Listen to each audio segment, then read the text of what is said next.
寒いかと思ってたけど全然そんなことないですね。歩いたら温まるくらいの気温。寝起きだけどあんま寒くないです。一応今の気温4度なんだけどあんま寒い感じしない。手袋とかもなんか一応持ってきましたがいらないくらいですね。ということで皆さんおはようございます。今日は朝散歩に行こうかなと思います。今、最近5時くらいに目が覚めるんですけど、今5時半ぐらいですね。顔洗ったり用意したりして、5時半ぐらいで、ご飯がなんか8時くらいに食べるらしいんで7時半ぐらいに帰ろうかなと思います。なんで2時間弱ちょっと歩こうかなと思います。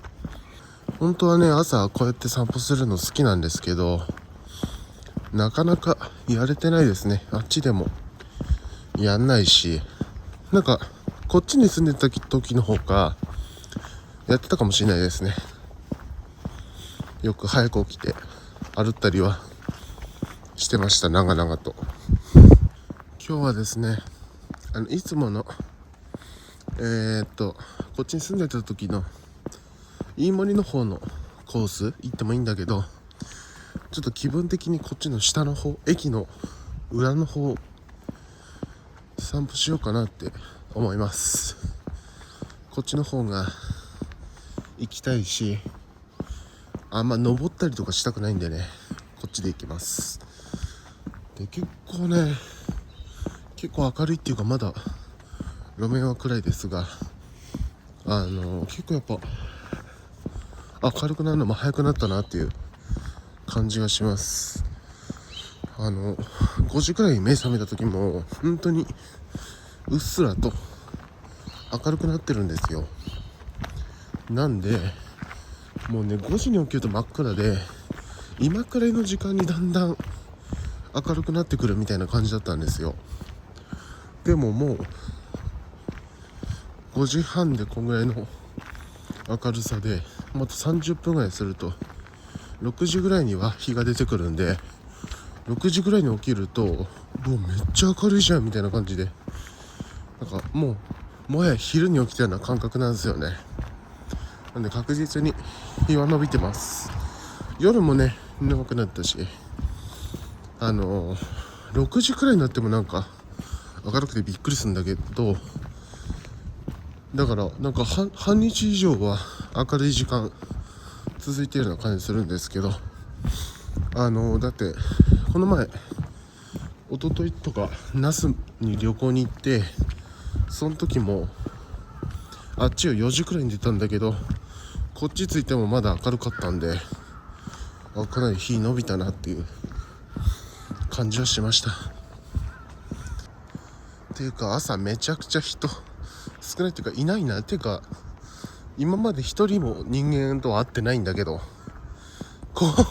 結構駅前なんですが、本当に車と 2,3 台すれ違っただけで、朝起きてからもうまだ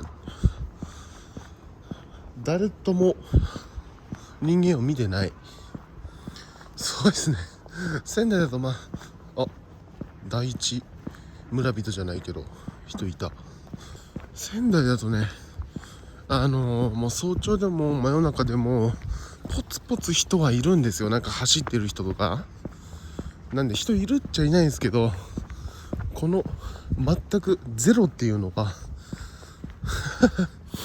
やっぱ田舎だなっていう感じはしますけど、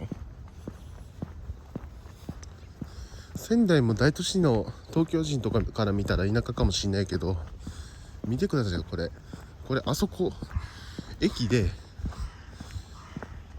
これですよ、駅前のでっかい交差点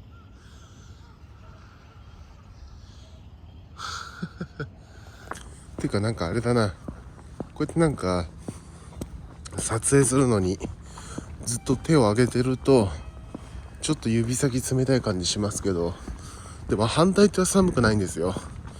で普通に手袋とかなんか袖にしまったりはしてないですけど、なんかこうやって撮影してると、でも普通にしてれば大丈夫だと思います。寒くはない。むしろ歩くと温まります。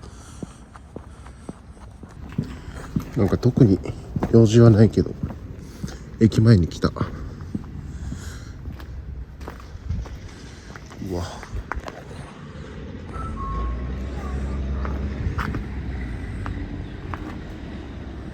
ねえ、駅前に何も遊べるところがないんですよ。もうスタバもないし、だからなんかそうあれなんですよ。電車とか待つときにそれプラスね、電車の間が1時間とかあるんですよね。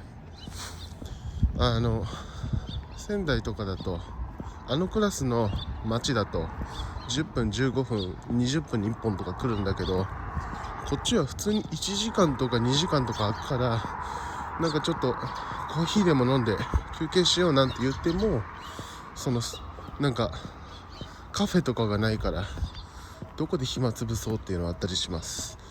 コーヒー飲めるとこといえばコンビニとかでも中で飲めないから外で飲むしかないしっていう感じ。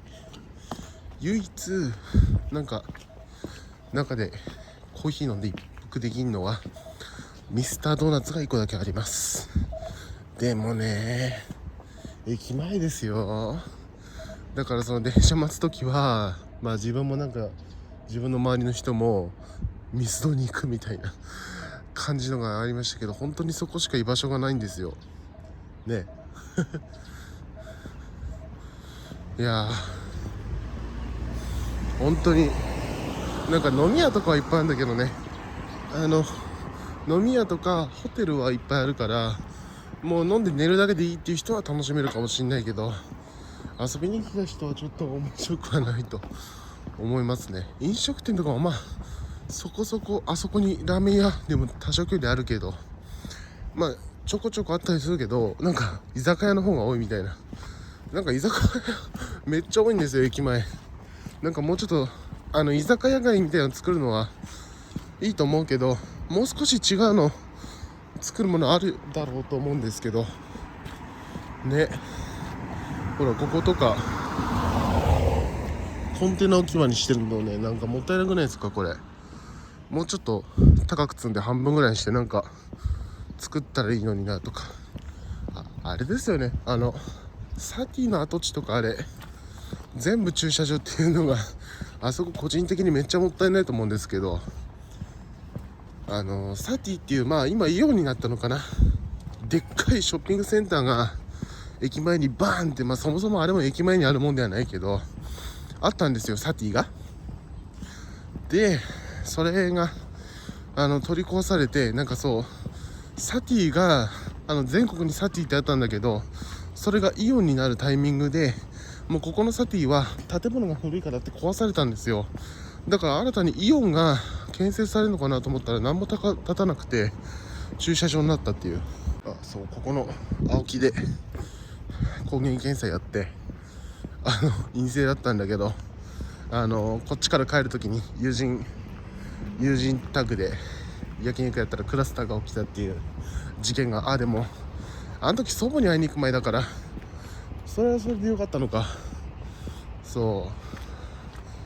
でその新しくイオンが建設されるのかと思ってたら駐車場になって、それも一時的なやつだと思ってたんですよ。少し時間空くからちょっと駐車場にしとこうみたいな感じだと思ったら、もうそれが2008年とかの出来事なんで15年くらいあそこもうずっと駐車場なんですよね。本当にもったいないと思うんだけど。そしてね、あれもう連日満車の大人気駐車場だったらいいと思うんですけど、ガラガラなんですよね。でもあそこね、多分ね300台とか止められるんですよ。もうそんな止めないからと思うんだけどね、もったいない。なんか個人的にはショッピングセンターでももったいないと思うんだけどな、一つの店であんな使っちゃうの。なんかいろいろてか駅ビルとか作ったらいいのになみたいな思いますけどね。いやーまあでもね、普段そこそこ便利なとこに住んでてたまにこっち来るんだったらなんかこういう静かなとこもいいなとは思うんですけど、いざ住むってなるとね、でもね、車があればいいかもしれないですね。車があれば面白いと思うんですけど、車持ってなくて自転車だけとかだとちょっとね面白くないですね。徒歩圏内に面白いところが、言っちゃえば仙台のうちもそうなんですけど、徒歩圏内にあんま面白いところがないんで、車だとなんかこう結構ね、何キロか行ったところにはなんかポツポツ面白いのがあったりするんで、そういうとこに行けたりとか、あと簡単に県外とかにね行けたりするんで、車持っててもなんか結構長距離運転とかにはなったりするんで、その覚悟は必要ですけど、車持ってんならいいかなっていう感じですけど、便利ではないですね。不便でもないんだけど、そんな感じです。でもいいとこっちゃいいとこですよね。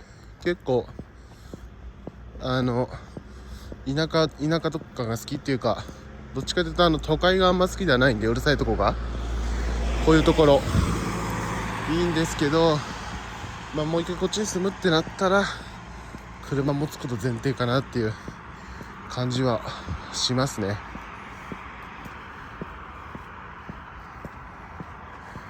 あれマジでここのセブンなくなってんだけど、ちょっとびっくりした。ここの扇町のとこの結構ではないけど、結構ここら辺に来るたびに使ってたコンビニだったんだけど、あれ結構まだ 3,4 年しかあそこ経ってなかったんだけど、いきなりなくなってた。それこそあそこの教習所に通ってる時とかよく来てたんだけど、なくなってしまいましたね。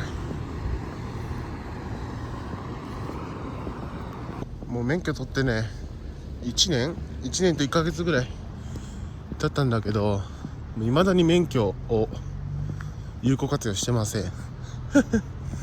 両手で数えられるぐらいしか車に乗ってないです。っていうか運転してないです。扇町古戦橋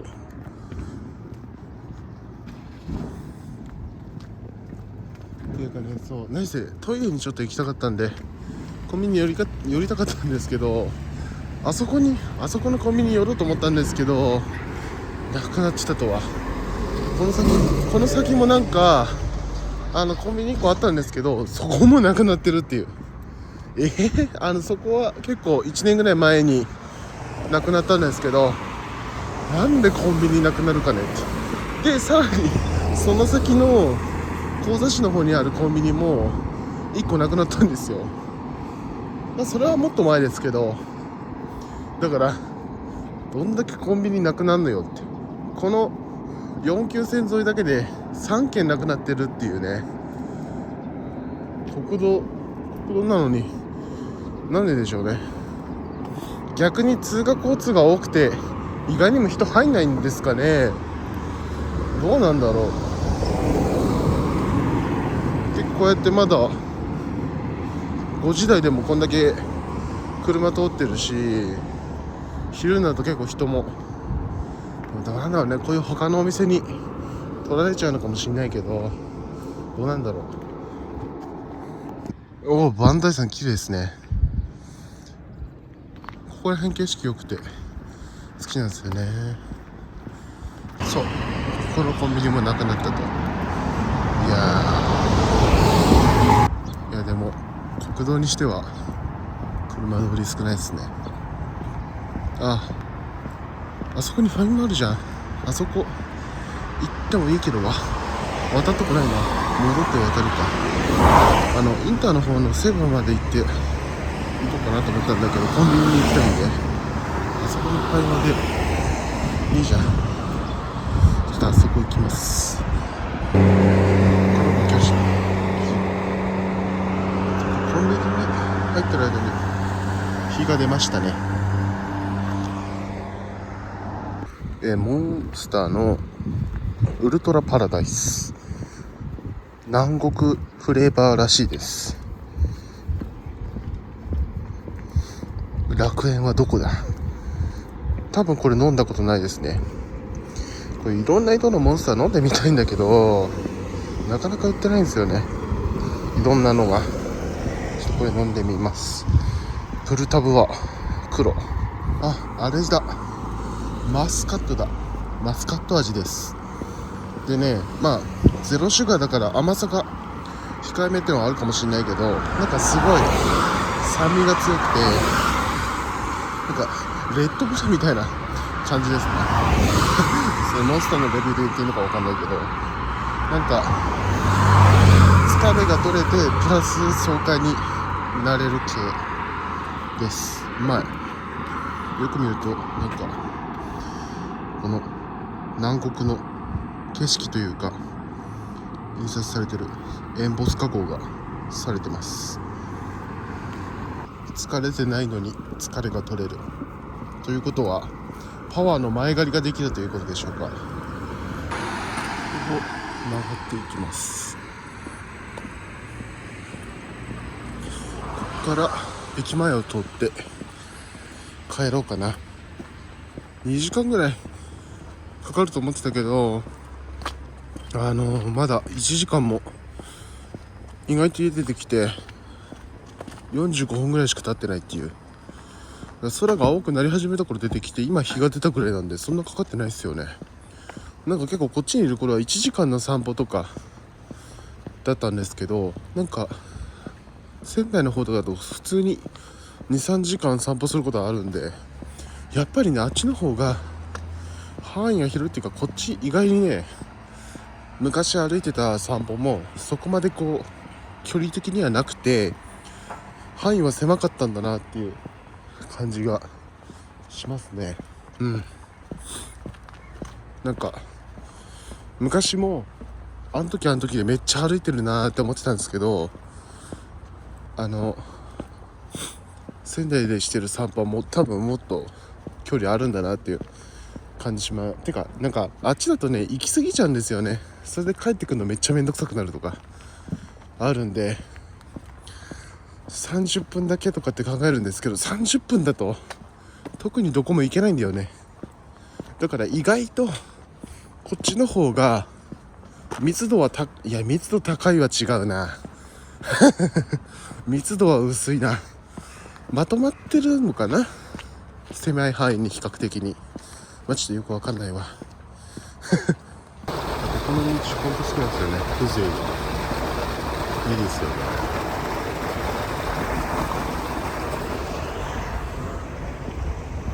ここね、夏に来るとめちゃくちゃ緑が綺麗というか田んぼが綺麗です。ここ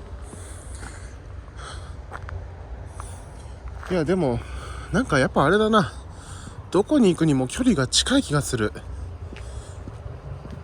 でもそうだよね、航空写真とかで見ても全然街の大きさが違ったから当たり前だけど、てか平坦だっていうのがあるのかな。あっち結構アップダウンがあるから、結構例えばあそこの煙出てるところ、あれゴミ処理場があるあたりですけど、あそこら辺になんかドンキとかあるエリアがあるんですが、あそこもこっち住んでた時うちからはめっちゃ遠いとこだと思ってたんだけど、なんか今だったら普通に多分1時間ぐらい歩けば着くし、自転車だとねそれでもなんか30分かからずに着くんですよ。なんでどうなんだろうね、意外とあっちの方がこの街のいろんなとこへのアクセス性はいいけど、でも街自体にいろいろないっていう感じ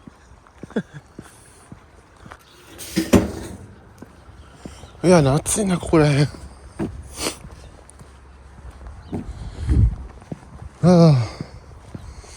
そして太陽が気持ちいい。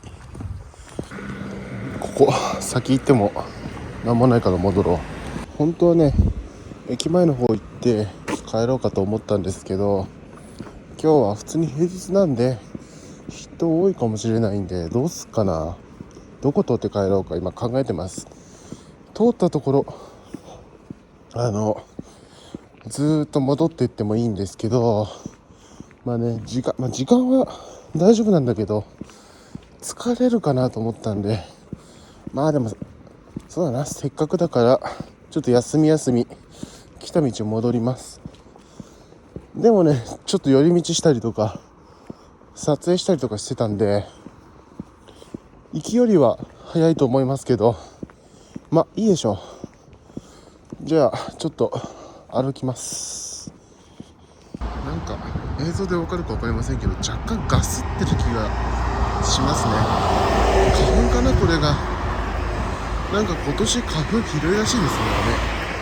なんか例年の何倍だか3倍だかわかんないですけど、なんかうちの家族もなんかみんな具合悪くて、でも自分はねなんかなんともないんですよね。自分はどっちかというとなんか秋の方がアレルギーあるんですけど、春の花粉ってはあんまりアレルギー出たことなくて、で今年のこう10年に一度だっけのこの大量の花粉でもあんまりというか全くですね、全くどういう症状が出るの、くしゃみとかそういうの全然ないですね。花粉症の症状がゼロです。でもね、秋とかがね意外にあったりするんですよね。だから逆に周りなんともないのに一人だけ花粉症出てるっていうのはあるんですけど、今7時くらいですね。さすがに交通量増えてきました。8時とかがピークだと思うんでまだ少ない方だと思いますけど、でもねこっちは意外とインフラがあんま発達してないんで、車通勤の人がめっちゃ多いんで結構道路は混むんですよね。なんで早めに帰ろうと思います。また昼頃出てこようかなとは思いますけどね。やっぱ田舎も都会もラッシュ時はあんま出ない方がいいです。混んでるので。あの鳥は何だろう、なんかスズメっぽいけどスズメの3倍くらいある。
よし、戻ってきました。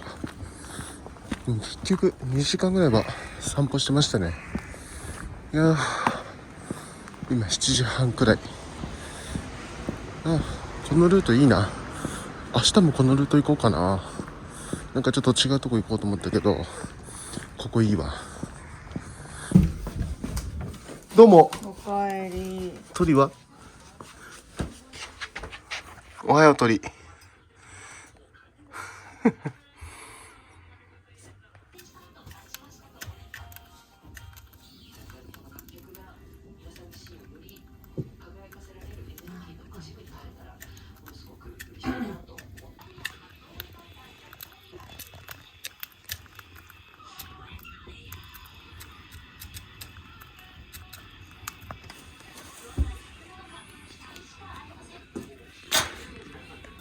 今では80キロの貫禄たっぷりのワンコに成長。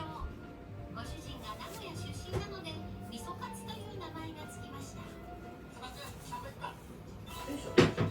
な味噌カツの楽しみは4年前にこの牧場を始めるご主人夫婦と行く散歩。今日も大確かにこのクリアすごいわ。こんなに栗入ってるパンなのにさ、ここのところにはちょっとしか入ってなかったとか言ってる。つくづくなんか不幸な星回りの人だよね。朝ごはんは取り忘れましたが、なんだっけ。泣いた跡形もないじゃん。だからでもなんか栗いっぱい入ってるって断面だけ取ったんだけど、なんだっけ、ペニーレインだっけ、で買ったなんだっけ、超でっかいパン。すごいビジュアルいいとこあげたのに跡形もないじゃん。いやでも静止が取ったんだよね。じゃあいいじゃん。それでしょうがない。あとヨーグルトともうこいつももんないけどアーモンドラテ。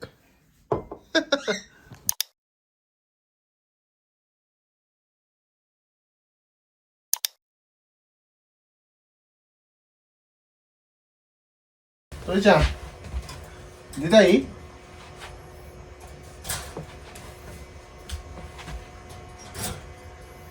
おはよ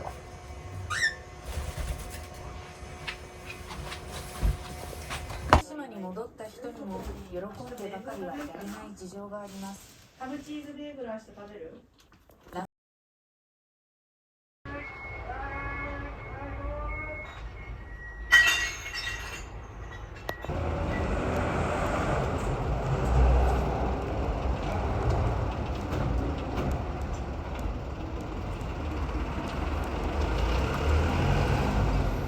今日は、ここのうちの窓を拭いてくれと言われたので拭こうかなと思います。全部もうなんか2年ぐらい拭いてないらしく、ほらカメラじゃあまり見えないかもしれないけど結構汚れが、あと今花粉とかすごいから、ほらカメラ、ほらでもわかりますね、ちょっと汚れが映り込んでるのが少し今動かしてますけど、横にわかりますよね。ほら汚れが結構ね、肉眼だと5倍ぐらい汚く見えるんで、こういうのとかね、こういうのほらとかをまず拭いていきます。まずやり方としてはこいつガラスマジックリン、ガラス拭く用の洗剤、こいつを窓に吹きかけるかこのタオルにつけるかして、これで一通りこれを塗り広げて、このワイパーでその洗剤を取ってきれいにしていこうかなというふうに思います。わかりますかね、こういうの。こういう感じ。この雨が滴り落ちて、こう縦にラインが入ってるのがわかりますかね。ほらほらほらほらほら、こういう縦にこっちにわかる。このサッシにピント合わせればいいんだ。ほら縦ラインが入ってるのがね、わかりますかね。これが水垢です。やっていきます。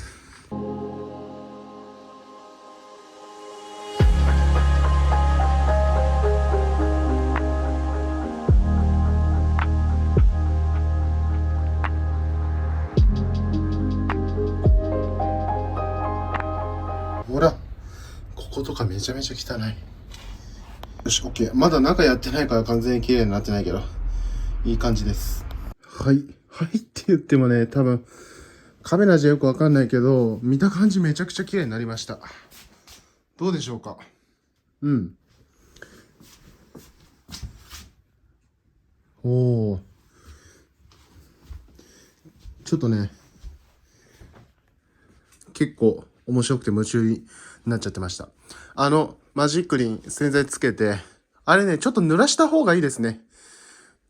濡らして、そこに洗剤やって、最初ブワーって拭いて、で、後からそれをワイパーでかき取るっていう感じでやっております。一応ですね、今、ここの6枚やりました、ここ。では他のとこもやっていきます。ここのね、4枚が一番大変だったと思うんですよね。高さがあるから。まあ、届くっちゃ届くんですけど、まあ、結構高いから、ここが多分一番ね、高いんですよ。あとは、この高さ。高さですね。ここの高さ。あと全部の窓そうなんですけど、ここの今の2枚だけ、2枚というか、窓2つ、ガラス4枚だけ高かったんで、高さがちょっとね、あるようになってるんで、まあ、ここだけ大変だったんですが、まあ、こっちの方が汚れわかるわ。ほら。ほら、汚れてますよね。雨が当たった水垢とか、花粉とか、あとこういう、なんだろうね、この、クモの巣みたいなやつあったりするんで、やっていきます。あと本当にクモの巣張ってるわ。クモの巣も張ってました。なんで、やっていきましょう。はい、ということで、窓拭き終わりました。でもこれね、なんか、水と石鹸で取れないなんかこう、なんて言うんでしょうね。なんか傷とか完全に固着して汚れがね、少し残ってるんで、完璧に綺麗になってないですけど、めちゃくちゃ綺麗になりました。ちょっとね、タイムラプスでも撮りながらやろうかなと思ったんですけど、何せ、三脚とかがないので、ちょっと撮るのめんどくさいくて、撮りませんでした。あとここの脱衣所の鏡とかも綺麗にしました。特にこの下のところ、今ちょっと早速、でもちょっとあれだな。下の方とか、水垢が少しあるけど、でもあれ多分石鹸じゃ落ちないから、まあしょうがないと思いますけど、うん。なんかもうすごく何年もね、掃除してなかったって言ったんで、洗剤と水だけでは、すべての汚れは取りきれないので仕方ないですが、でもほら、ここのテレビの裏とかもね、このなんか点々ってしてんのは、めっちゃコストも落ちませんでした。こんな感じで、ここ、なんとか入って、やりました。あとなんか、この鳥にめっちゃ怒られました。タオルとか、窓拭きのワイパーとか持って移動してたら。で、ここちょっと、網戸がダサいな。よいしょ。こっちもね、綺麗にしました。よいしょ。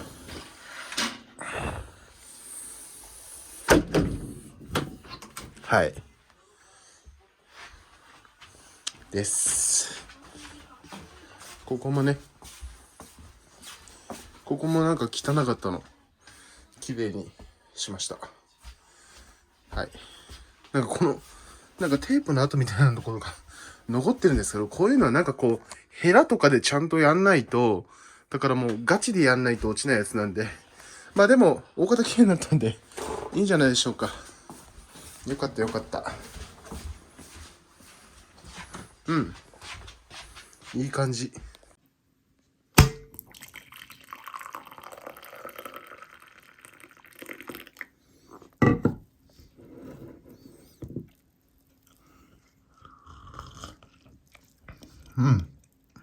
ちょうどよく入れられた。じゃあ今日もこのゴーフル。うまいんすよね、これが本当に。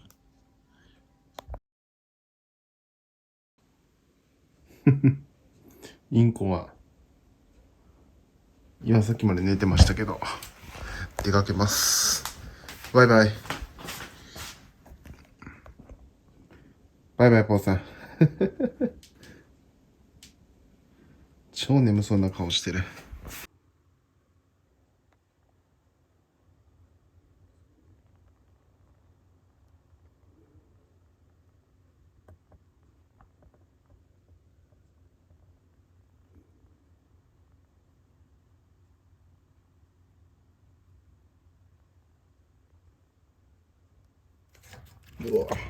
うわ、あったか。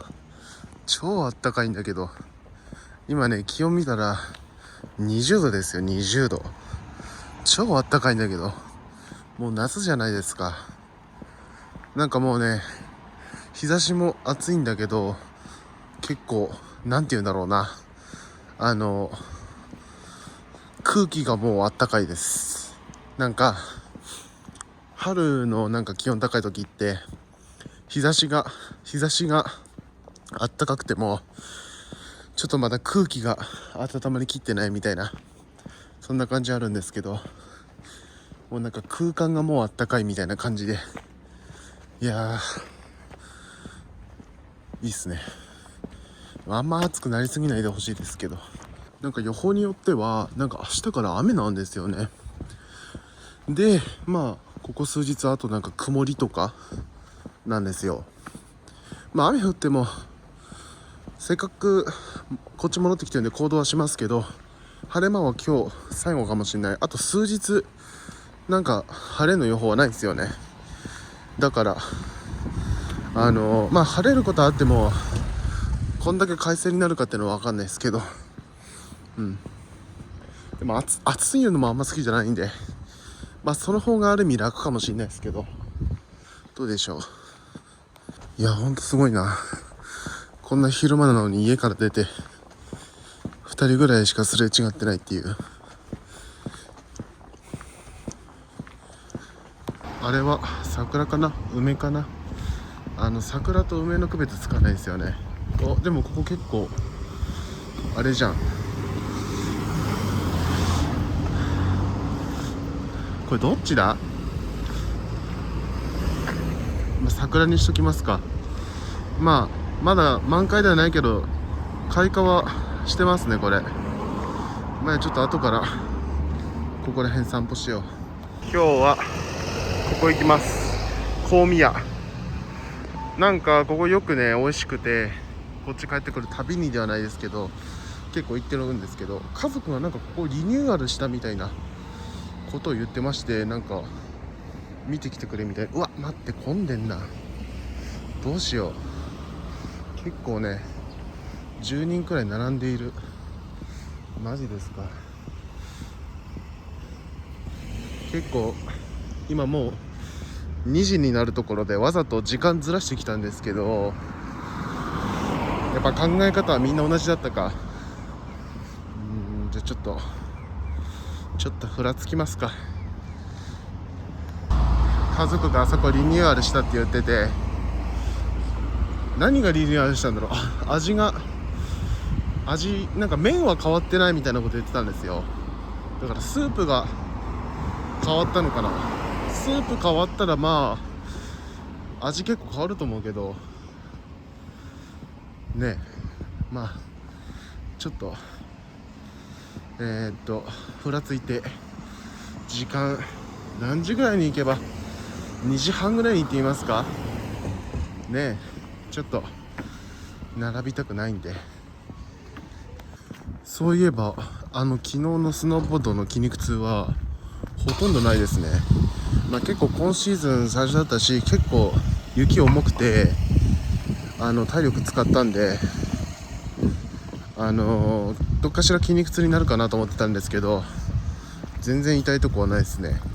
足とかも大丈夫だし、他のとこも全く痛くないです。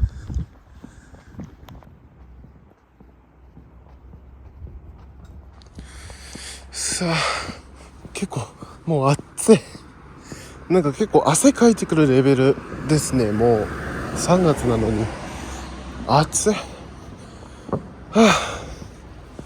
いや今2時20分ぐらいになりましたけど、空いたかな。ちょっと行ってみよう。いやもうなんかこっからラーメン食べたら汗だくになりそうだな。どっか入って待ってればよかった。超暑い。今からラーメン食べれるでしょうか。いやあかんな、変わってないわ。2時半だぞ。もうめっちゃゴミなんすけど。いやでもどうかな、ちょっと待って、遠近法で待ってるように見えたかも。近く通ってみましょう。あれ、ここの公園みたいなところできたのかな。入れるようになってますね。前までガードがかかってたんですけど、うわ広っ。ここもともと仮設住宅があって、その仮設住宅が取り壊されて、なんかずっと工事してるなと思ったら公園になったみたいなところですね。このベンチとかパーゴラとかが設置されてるのを、外から見てたんですけど、なんか工事中のポールが立ってて入り口入れないようになってたんですけど、なんか入れるようになってますね。なんか何これこのベンチとかパーゴラとか、あとなんかこの植木みたいなのだけあって、こっちはもう完全に砂しかないっていう。もうちょっとさ、有効な活用法あるでしょと思うし、この真っ昼間一っ子一人いないですよ。ほらやばくないですか。ベンチにこんだけベンチも10個以上あるのに人座ってないし、このスペースあったら何でも建てられると思うんだけどなそう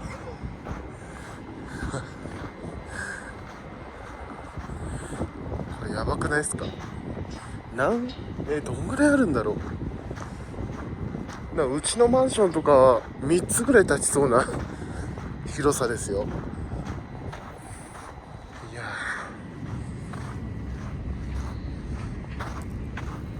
ほら、あっちの方に建ってる住宅とか見ていただくとサイズ感、ほらやば。あっちにも入り口があったりとかしてますね。ここはあれか、三菱振動の工場かなが見えます。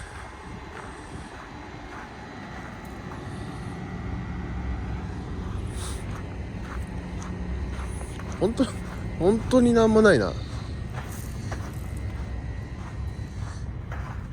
景色だけは綺麗だけど、せめてさ、こっち側になんかああいうベンチ的なのをね、こっち側にも作ってほしかったですよね。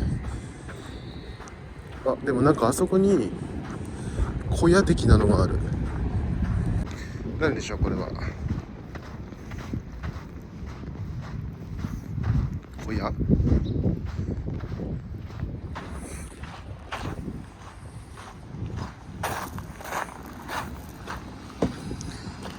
テーブルと椅子はご自由に使ってください。使ったら端に戻しましょう。いや、わざわざ出してまで使いたくないし、すごい荒れてるんだけど。でもここでご飯とか食べれるっていうのはいいかもしんないですねここだけ芝生エリアが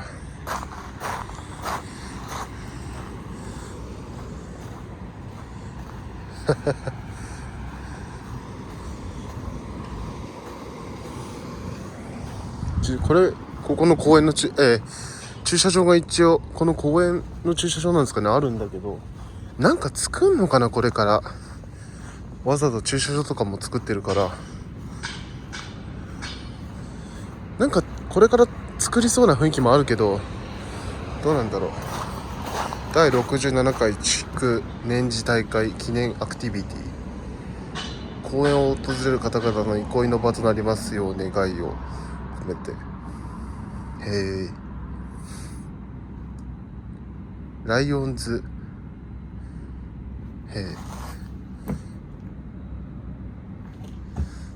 ちょっとなんか作りかけ感半端ないんだけど、この壁さ、なんで上やってないんだろうね。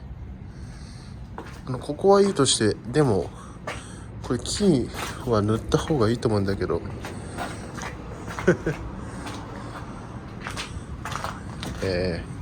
まあでもなんか今後進展はありそうですね。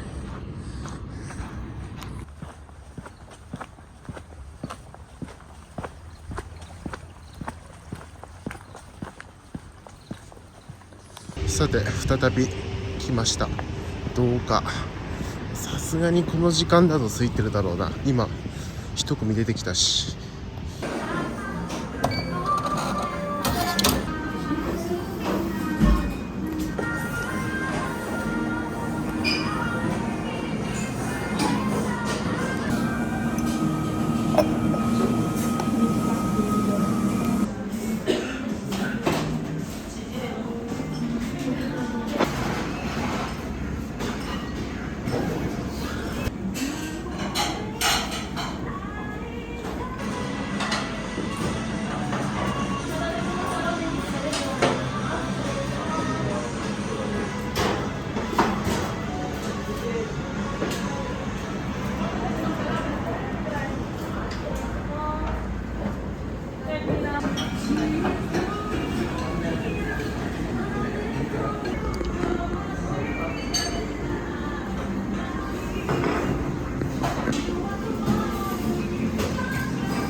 ごちそうさまでした。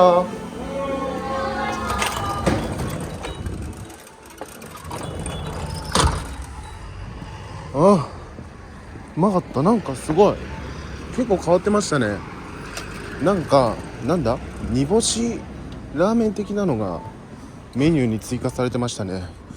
でも多分ね普通のラーメンとかあったんで、それが今までのと同じやつだと思います。あとなんかいろいろ細かいところが変わってましたね。セルフでやるトッピングが場所が変わってて、なんか前ニンニクだけだったんだけど、なんか豆板醤とか、あとなんか揚げ油みたいなのとか、いろいろその他にも調味料類とかいろいろトッピングが、セルフでやるトッピングが増えてました。で、なんか料理もなんか前お椀というか丼がそのまま来たのがなんかお盆に乗ってなんか箸置きとかなんかついてて、めちゃくちゃおしゃれになったのと、まあなんかそう新しく追加されたその煮干しラーメン食べてみたんですけど、めちゃめちゃうまかったですね。なんかもうスパイスがすごいんですよ。もう煮干しももちろん入ってるし、なんかこうなんだろうな、スープがもうなんかドロドロで、なんかつけ麺のタレみたいな感じな、濃くはないですけどね、普通に飲めるぐらいの濃さですけど、もうつけ麺のタレくらいドロドロで、なんかもう細かい粒子みたいな感じでスパイスがめっちゃ入ってて、なんかすごいある意味パンチのあるラーメンでしたね。なんか豆板醤とか入れて、そのなんだ煮干しの味とかがかき消されないのかなと思ったんですけど、なんかいい感じで豆板醤とか入れても煮干しの風味出してくれて、なんかめっちゃうまかったですね。全然変わった。あと麺とかもなんか多分ね、その普通のラーメンだとなんか前と同じです。普通のやつは麺もなんか縮れとか選べたりするんですけど、なんか今回の煮干しラーメンはなんか麺もなんかちょっと丸くてつけ麺っぽい感じなんですよ。だからもうつけ麺なんだろうな、多分ね。つけ麺なんだろうじゃなくて、つけ麺みたいなもう麺とかタレもそんな、スープもそんな感じなんですよ。だからそんな感じですね。煮干しラーメンが追加されて、もうスープも麺もつけ麺みたいなもう感じになって、なんか食べたことないような新しい感じでしたね。でなんかこれね、注文し終わってから気づいたんですけど、券売機の横になんかこうトッピング、あれ前からあったか分かんないですけど、でもなんかこう新しくなんか価格ごとで100円150円200円ぐらいでトッピングをそれぞれ選べるんですよ。その価格によって3種類ぐらいトッピングを選べる。価格が3種類あって、その中からトッピング、その価格のトッピング選べるみたいなのがあって、後の注文の人がトッピングとか言ってて、トッピングあったのかって思ったんですけど、なんかトッピングの種類も増えた気がしますね。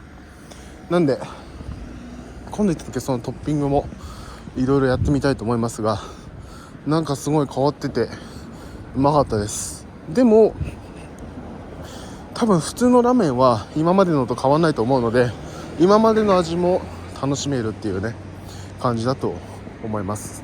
忘れてたわ、あそこの桜咲いてたところ通って帰ろうと思ってたんだけど、なんか喋ってたらこっち来ちゃった。私の母校の中学校ですが、技術の授業やってますね。ここ技術室なんですけど、何やってるんですけど、木工的な木でなんか作ってる感じだな。さすがに先生は変わっただろうな。結構自分のあれ前だったから。そう、ここもなんか去年ね、もう桜の時期ここ来たんですけど、めちゃくちゃ綺麗だった時ひねりそうになったし、多分ここら辺もなんか桜ですよね、多分ね。こっち側とかここら辺もなんかそんな感じしますけど、なんかめっちゃここら辺綺麗だった気がするんですよ。ここら辺だと中央公園とか鶴ヶ城とかの方行かないと桜見れなかったんですけど、ここにも桜咲いてるんだって去年思った記憶があります。でもなんかここら辺あれ違かったかな、ここら辺だった気がするんですけどね。でもなんかあっちの入り口の方は2本ぐらい桜咲いてました。いやこれ桜じゃないかもな、梅かもしれない。区別つかないですよね本当に。この水が反射してる感じめちゃくちゃ綺麗、いいですね。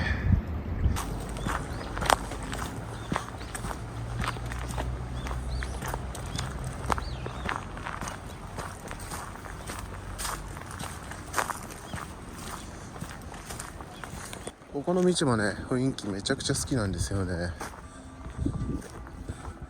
いや暑いな。そしてもうなんかスパイスが効きすぎてめちゃめちゃ体温まってます。まだすげえ21度でまだ雪残ってるところがあるっていう、日陰だからあれですけどこの気温で雪を見るとは思わなかった。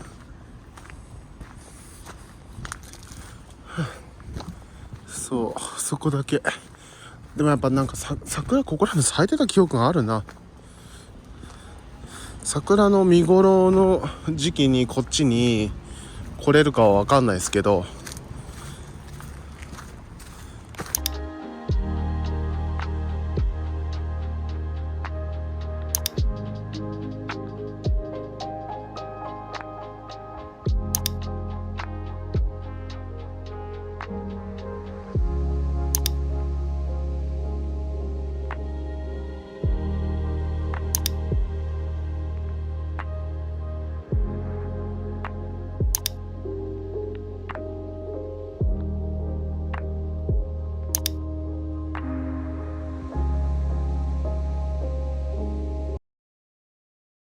なんか風が強くなってきたな。ちょうどいいタイミングで帰ってきたかも。どうもどうも。ポコさんただいま。やめちゃった。ただいま、ぽーさん。すごい警報音を発してたんだけど。大警報。警報音そうなの、ぽーさん。どこ行ってきた？どうした、ぽー？遊んでもらえなかった。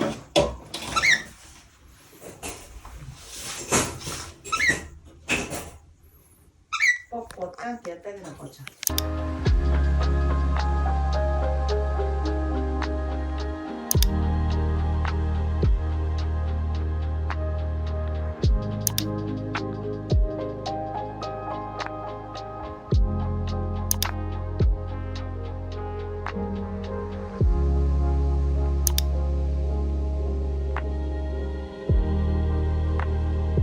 このお香立てですね、これ、てっきり蓋閉めるとこの穴から出てきて、そのままお香炊けるのかと思ったら、蓋閉めると消えちゃうみたいですね。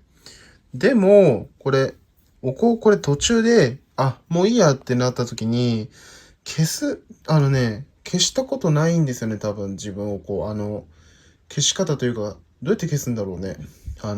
普通はというか。なかなか火種消すの難しいし、火つけたら一本燃やしきらないといけないのが普通だと思うんですけど、これだと閉めちゃえば、もうこれで、勝手に消えてくれるし、このまま、おこすん消して他の場所行きたくなっても、これ閉じて、他のとこ行っても、完全に囲われてるわけなんで、安全っていう。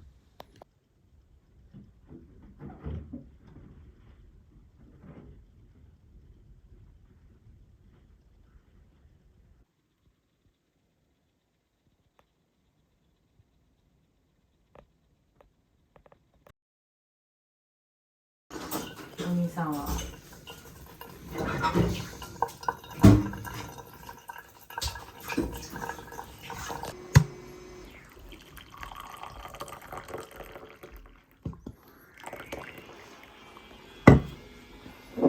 さて、もう分量測ってないんですけど、適当です。どうだろう。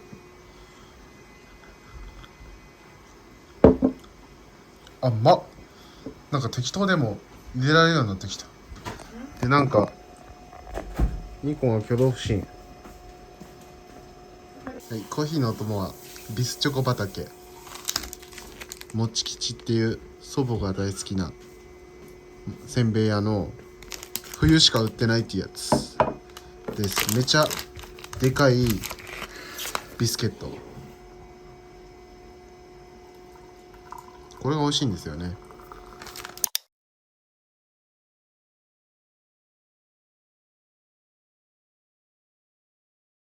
夜ご飯です。白飯とチーズタッカルビと厚揚げとサマ汁です。